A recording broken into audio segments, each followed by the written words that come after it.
Welcome back. And thanks for joining me on day 3 of our Resurrection Egg Journey. I'm Miss Sarah, and I'm so excited to talk to you about today.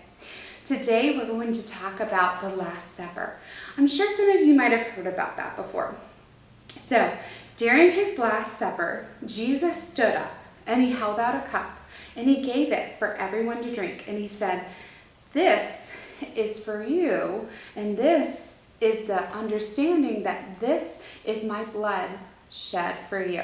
So he had everybody drink it as a symbol that Jesus loved you and that he died for you.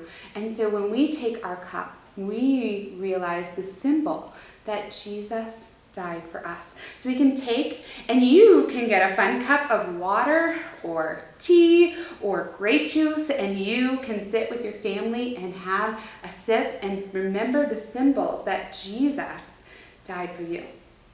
He wanted everybody that night to remember his promise, that he also take this piece of bread and think of it as me, as the body, and remember the symbol of the body. So I want you to go ahead and open up your egg number 3 and see inside is the bread, our symbol of the body.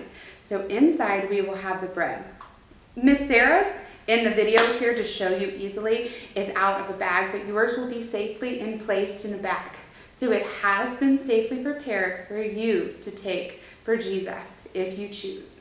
And you can take and have the body and remember that Jesus will die and rise again, for whoever believes in him will have eternal life.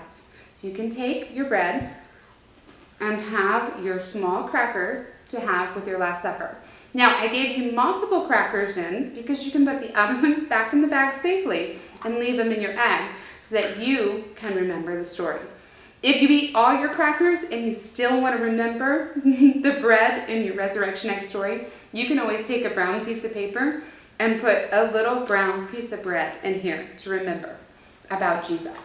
So let's read our Bible verse for today. Our Bible verse comes from Luke 22:19 through 20. "And he took the bread, gave thanks and broke it, and gave it to them, saying, 'This is my body given for you. Do this in remembrance of me.' In the same way, after the supper, he took the cup, saying, 'This is the cup of the new covenant in my blood, which is poured out for you.'" So I want you to take time to talk with your parents about communion and that Last Supper and why these elements are very important.